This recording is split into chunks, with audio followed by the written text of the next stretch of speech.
Dito sa Papa Dudut Stories, ikaw ay hindi nag-iisa.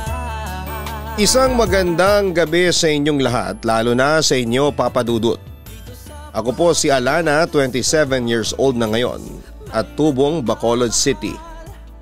Isa po akong lesbian o tomboy at lumaki ako sa lolo at lola ko. Nakilala ko naman ang nanay ko noong 13 years old lamang ako dahil simula daw po kasi nang pinanganak ako ay iniwan na ako ng nanay ko. Kaya ganoon na lamang ako kasabik magkaroon ng magulang. Tatlo po kaming magkapatid pero ako lang sa magkakapatid ang hindi nakilala ang aking ama at matanda na ako nang nakilala ko ang aking ina. Samantala teenager ako noon nang mamatay ang lola ko na nagpalaki sa akin, Papa Dudut. Isa yon sa mga hindi ko makakalimutang pangyayari sa buhay ko na nagbigay ng sobrang kirot sa puso ko. Nang mawala si Lola Thelma ay parang nawala din sa akin ang kalahati ng pag-asa ko. Kanina ka pang umiiyak dyan, wika ni Lolo Delphine pagkatapos ay lumapit siya sa akin at inalo ako. Alana, tahan na. Wala na tayong magagawa. Kinuha na si Thelma ng Diyos. Hanggang doon na lang ang buhay ng lola mo. Malungkot na wika niya sa akin. Pero lolo, bakit po ganun? Bakit siya pa? Umiiyak kong tanong sa kanya. Hindi ko matanggap na wala na si Lola Thelma na siyang kumupkop at nagpalaki noon sa akin. Matatanda na kami ni Thelma at darating talagang panahon na kailangan na naming lumisan dito sa mundo. Nauna lang sa akin si Thelma. Alana, lahat naman tayo ay mamamatay at kailangan nating tanggapin yon. Paliwanag sa akin ni Lolo Delphine. Huwag kang mag-alala. Nandito pa naman ang mga kapatid mo. Ako, tapos ang mama mo ay nandito pa rin kami para makasama mo. Ang sabi pa niya sa akin. Mamayang kaunti ay dumating si mama sa bahay. Galing siyang bayan at sumaglit lamang siya sa amin para kumustahin kaming mga anak niya. At yun nga, narinig kong nag-usap sila noon ni Lolo Delphine. Bagamat nasa kusina lamang ako naglilinis ay nakikinig ko ang kanilang usapan. Kaya pa ako pumunta rito para kunin na po si Win. Isasama ko na po siya. Inform ni mama sa akin lolo. Paano naman yung dalawa mo pang mga anak? Sina Alana at Elmer. Narinig kong tanong sa kanya ni Lolo Delphine. Iiwan ko na lang po muna sila sa inyo. Tipid na sagot ni mama.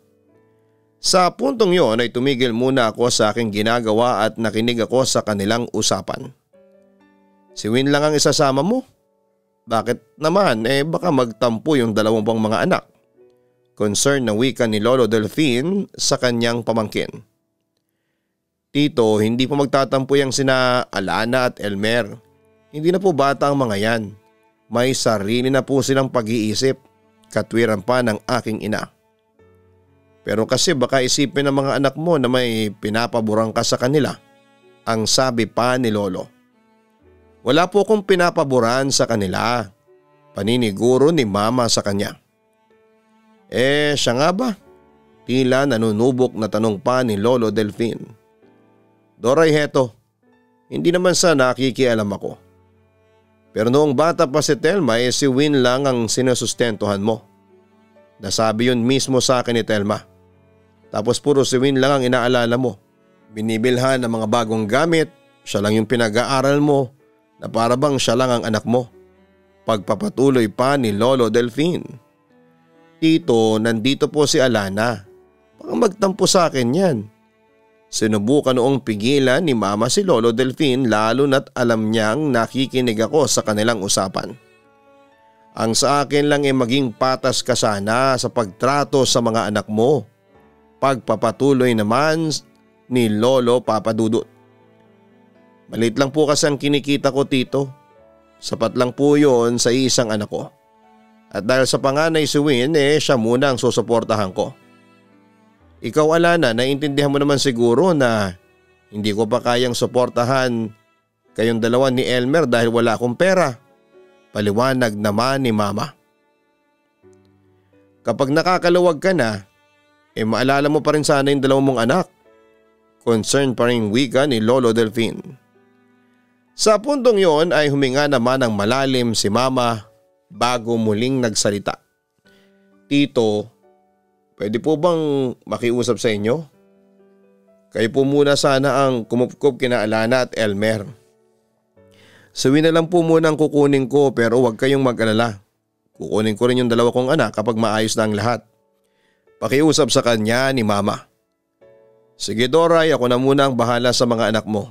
Aalagaan ko sila sa abot ng aking makakaya. Pangako pa ni Lolo Delfin kay Mama. Pagkatapos noon, Papa Dudut ay umalis na si Mama kasama si Ate Win. Samantala April 17, 2013 ay nagpasya si Lolo Delfin na lumipat dito sa Maynila para pag-araling kami ni Elmer. 3 taon din yon. At dahil sa merong malit na negosyo si Lolo Delfin na kainan ay natapos ko ang sekundarya ko. Pero dumating ang panahon na naging mahina na si Lolo Delfin. At makalipas nga ang ilang taon ay binawian na rin siya ng buhay. At yun ang naging dahilan kaya hindi ako nakapag-aral ng kolehiyo. Sobrang lungkot ko noon Papa Dudut dahil ang nag-iisang taong nagmamahal sa akin ay iniwan ako. Sa kabilang banda ay naging isang malaking pagsubok sa amin ang pagkawala ng taong tagapag-alaga namin. Napunta kami noon sa pangangalaga ng isa kong tiyahin. Ayos naman pero hindi kasing init ng pagmamahal ni Lolo Delfin ang natatanggap namin mula sa kanya. At dahil nga sa hirap din ng buhay ni Tita ay palagi kaming pagod dahil sa paghahanap buhay. At pumasok din sa isipan ko na humingi ng tulong sa aking ina. Nagbabaka sakaling matulungan niya ako at matapos na ang aking problema. Bakit napatawag ka? Ano bang kailangan mo? Bungad agad sa akin ni Mama nang sagutin niya ang tawag ko. Kami ni Elmer kailangan po namin ang tulong ninyo. Mapagkumbaba ang sagot ko sa kanya. Wala po akong maitutulong sa inyo sa ngayon. Gipit pa rin ako sa pera. Sagot niya sa amin na para bang nagmamadali at hindi siya masaya na kausap ako. Ganun po ba? Sabi ko na lamang. Sobra talaga akong nalungkot noon dahil sa kakaibang trato sa akin ni Mama. Parang hindi niya ako anak. Sa susunod na lang babawi rin ako sa inyo ni Elmer. Ngayon para mabuhay kayong dalawa tulungan ninyo ang sarili ninyo. Ikaw Alana magtrabaho ka na. Nasa tamang edad ka na para kumilos para sa buhay ninyo. Hindi yung naghihintay lang kayo ng biyaya sa magulang ninyo. Tila sermon pa niya sa akin. Huminga na lamang ako ng malalim noong mga sandaling yon. Sige po Ma, maghahanap na po ako ng trabaho. Kumilos na kayong dalawa ni Elmer kasi wala talaga akong maitutulong sa inyo. Marami kaming gastusin dito ni Win. Si Win pinag-aaral ko pa siya. Dagdag pa niya sa akin. Buti pa po siya pinag-aaral ninyo. Ang sabi ko habang hindi ko noon maiwasang magtampo. Huwag ka nang magtampo dyan. Pagkatapos naman ng ate mo, ikaw naman ang pag-aaralin ko ng kolehiyo. Paniniguro naman ni Mama sa akin. Sige na Alana at may gagawin pa ako. Sa susunod ka na lang tumawag. Pagkatapos noon ay agad na naputol ang linya kahit na hindi pa ako nagsasabi ng I love you o mag-ingat sila. Ramdam ko na ayaw niya talaga akong kausapin ng mga sandaling yon, Papa Dudut. Samantala sa edad kong 17 ay namasukan ako ng trabaho sa palengke. Natuto ako ng maraming trabaho at kahit na anong trabaho ay pinasok ko para mabuhay ko ang sarili ko at ang kapatid ko. Lumaki ako sa sariling sikap simula nang mamatay ang lolo ko at kahit kaunting tulong ay wala akong natanggap na tulong sa aking ina. Pero isang araw ay bigla na lamang pumunta ang kaibigan kong si Dante sa tindahan na pinagtatrabahuhan ko para sabihin sa akin ang isang masamang balita. Naaksidente ang kapatid mo, nabalian ng paa. Dinala namin sa orthopedic, inform sa akin ni Dante. Siyempre nanlumo naman ako sa aking mga narinig. Kumusta na ang kapatid ko? Nag-aalala kong tanong sa aking kaibigan. Senemento na yung paa ni Elmer kanina. Kailangan nga lang ng pambaya doon sa orthopedic. Inform pa niya sa akin. Napabuntong hininga ako dahil sa panibago kong problema. Pre, wala pa akong pera ngayon Sa 15 pa ang sahod ko. Di bumalik ka na lang muna sa amo mo, suhestyon niya. Magkano bang kailangan ni Elmer? Tanong ko naman. Mga 3,000 yata, hindi ko sigurado. Sagot naman ni Dante sa akin. Sumakit ang ulo ko nang marinig ko ang halagang kailangan para mabayaran ang ospital. Walang-wala talaga ako ngayon Hindi ko alam kung papayagan ako ng amo ko na makakuha ng advance, yung sweldo ko. Bakit hindi mo na lang tawagan ang mama mo? Baka may pera siya. Baka matulungan niya si Elmer. Mungkahi pa ni Dante sa akin. Dahil doon ay sinubukan kong tawagan si mama sa aking cellphone. Matagal ding inabot bago niya sagutin ang tawag ko. Ma, tumawag po ko kasi emergency lang po. Pero hindi pa natatapos ang sasabihin ko nang biglang magsalita na si mama. Pera na naman ang kailangan mo. Naku, wala akong maibibigay sa'yo. Tila galit na sagot pa ni mama sa akin. Ma, naaksidente po si Elmer. Nasa orthopedic po siya, kailangan ko po ng pera. Paliwanag ko sa kanya. Nagbabaka sakaling lumambot ang puso ni mama. Ngunit sa halip na makisimpatya sa akin ay iba ang nangyari. Hindi ba may trabaho ka? Pero kasi po wala na po akong pera. Sa 15 pa po ang sweldo ko. Magalang na paliwanag ko naman sa kanya. Yan ang hirap sa'yo. Dapat nag-iipon ka. Tila paninisipan niya sa akin. Ma, wala po ba kayong may papahiram sa amin? Huling tanong ko kay mama. Wala. Galit niyang sagot sa akin sa kabilang linya. Nagulat ako sa naging reaksyon ni mama kaya hindi ko napigilan noon ang aking reaksyon. Grabe naman po kayong makatrato sa amin ni Elmer. Puro na lang si Ate Win ang mahalaga sa inyo. Palaging siya na lang ang binibigyan ninyo ng pabor. Hindi na nga po ako nagreklamo na si ate lang ang inaaruga at pinag-aaral ninyo. Pero sana naman ay maging patas naman kayo sa amin. Bakit si ate lang po ba ang anak ninyo? Kung si ate lang pala ang kaya ninyong mahalin, edi sana hindi na lang kayo nag-anak pa. Sa puntong yun ay binuhos ko na ang lahat ng sama ng loob ko sa kanya. Alana, huwag ka nga magtaas ng boses sa akin. Nanay mo ako at anak lang kita. Saway sa akin ni mama. Nanay pala. Kailan po ba kayo nagpakananay sa akin? Sa amin ni Elmer. Kailan po? Ano? Question ko sa kanya. Mabait kasi ang ate mo kaysa sa inyo. Tanging kinatwiran niya sa amin. Pero hindi totoo yon kasi matagal kaming nagtimpi ni Elmer sa favoritism ni mama. Ganun po pala. Salbahe po pala kami sa lagay na ito. Kung salbahe po kaming anak, edi sana matagal na po kami nagreklamo ni Elmer sa ginagawa ninyong pag-abandona sa amin. Na sana matagal na po namin kayong sinumbatan sa favoritism ninyo. Sige po, kung ayaw ninyong tumulong sa amin, edi wag. Hindi namin kailangan ng tulong ninyo. Balik ko sa kanya. Kung ganun pala bakit ka tumawag dito? Kaya wala akong kaamor-amor sa inyo kasi tomboy ka na nga tapos ganyan pang ugali mo. Sigaw pa sa akin ni mama bago niya ibinaba ang telepono. Papa Dudut, wala akong masahang tulong mula sa nanay ko. Hindi ko alam kung bakit siya ganun sa akin. Hindi niya ako itinuring na anak at tiniis niya ako kahit na maghirap ako. Siguro nga'y hindi ako mahalaga sa kanya. Baka nga Papa Dudut, hindi niya ako tunay na anak kaya ganoon na lamang ang trato niya sa akin. Papa Dudut, lumipas ang ilang taon ay hindi ako humingi ng tulong sa aking ina. Hinayaan ko na lamang siya na ang ate ko na lamang ang mahalin at alagaan niya. Pero hindi pa rin ako nawala noon ang pag-asa na isang araw ay matututunan din akong mahalin ng aking ina. At nang mabalitaan ko nakatapos na ang aking ate sa pag-aaral ay nagbabaka sakali ulit ako noon na matulungan ng aking ina para matupad ko naman ang aking pangarap na makatapos, Papa Dudut. Bakit ka naman napatawag? Anong kailangan mo? Malamig na tanong sa akin ni mama. Nabalitaan kong graduate na po si Ate Win ngayong taon. Mapagkumbaba kong sabi sa kanya. Ano ngayon? Anong gusto mong sabihin sa akin? Tila sarkastikong wika niya sa akin. Gusto ko po sanang batiin si ate at saka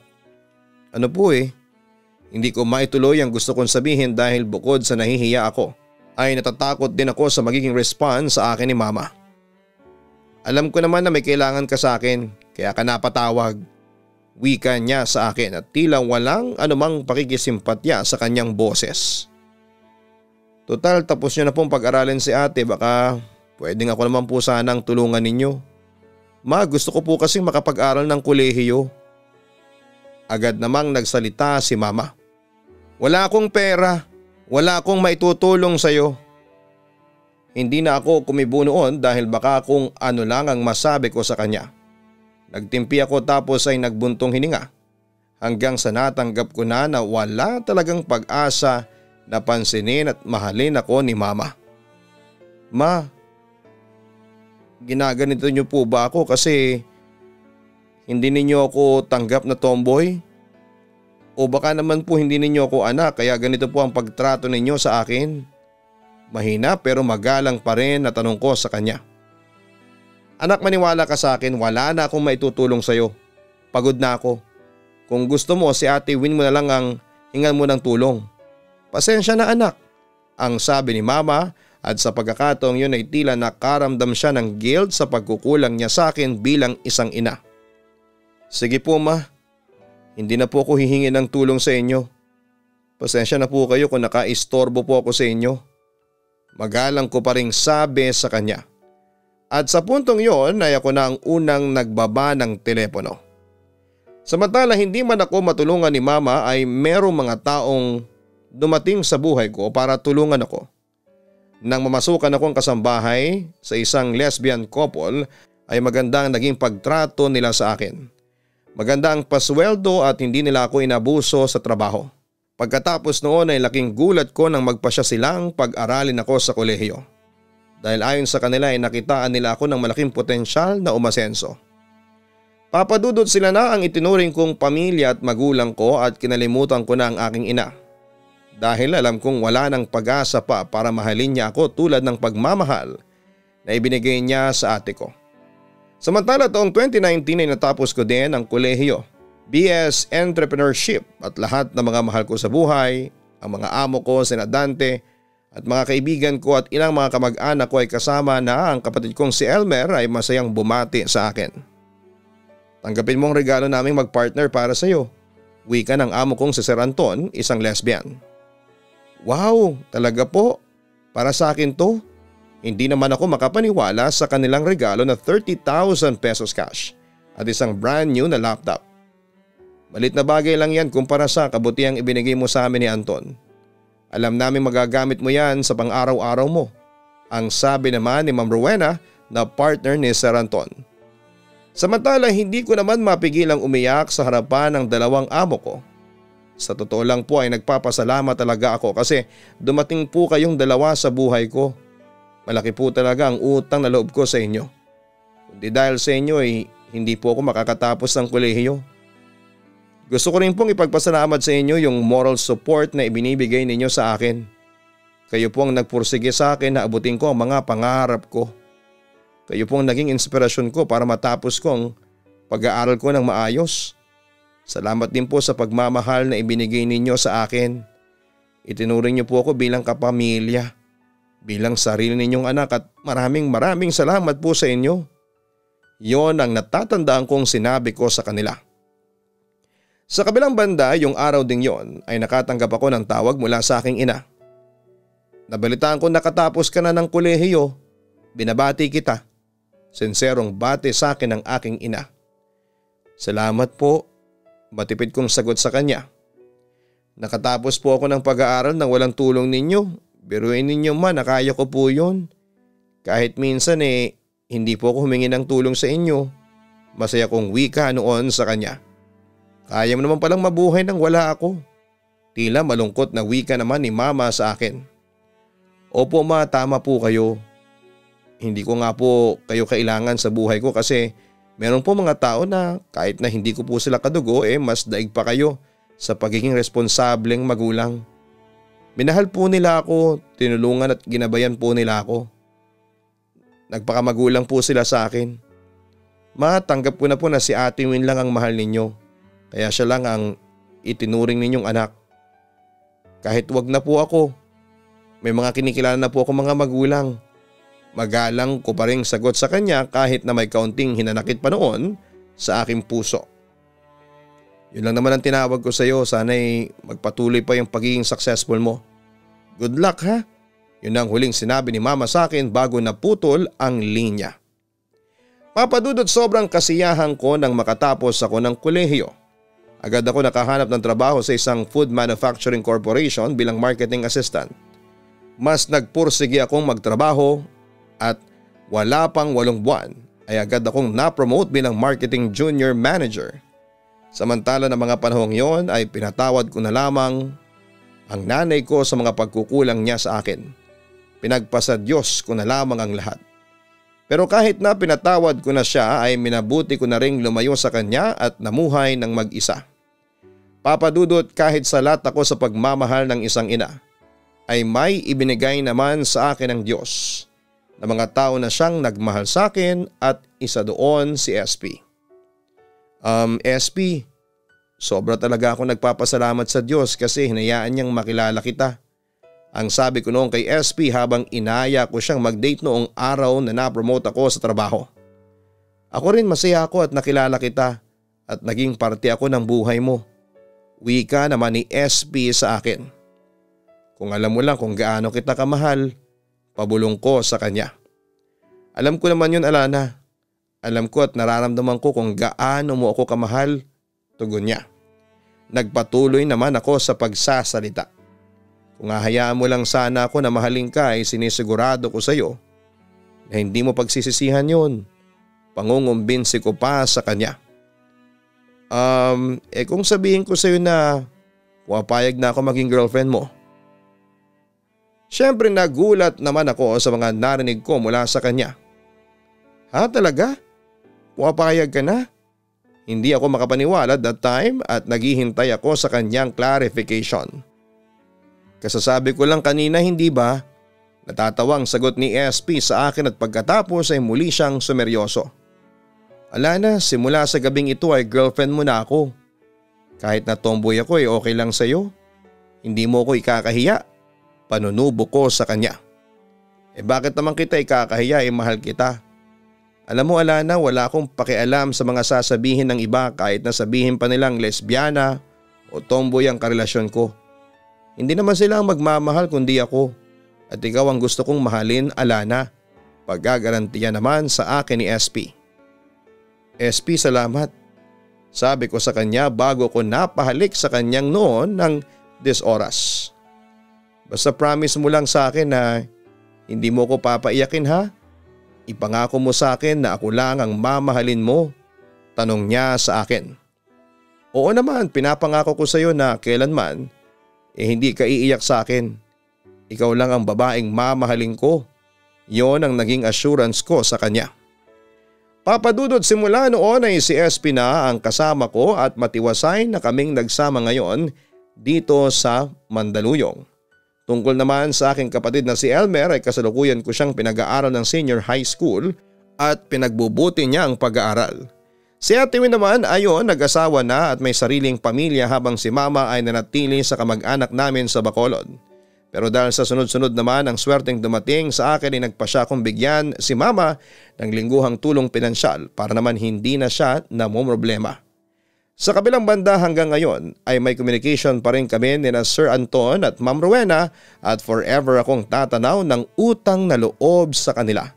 At para makabawi sa kanilang kabutihang loob na ibinigay sa akin, tinutulungan ko rin sila ngayon sa kanilang negosyo.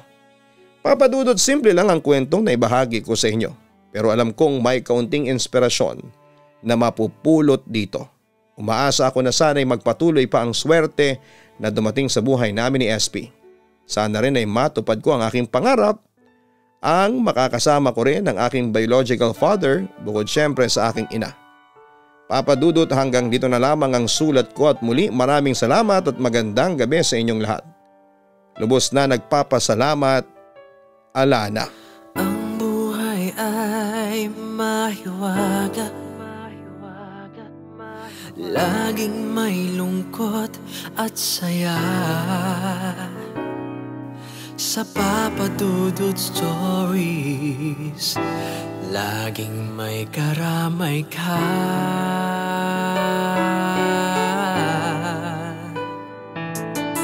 Mga problemang kay bigat, dito ay pakikinggan ka. Sa Papa Dudut Stories, kami ay iyong kasama. Dito sa Papa Dudut Stories, ikaw ay hindi nag-iisa.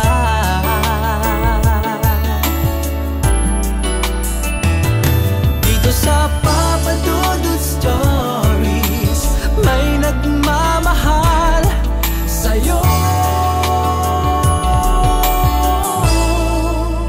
Papa Dudut Stories,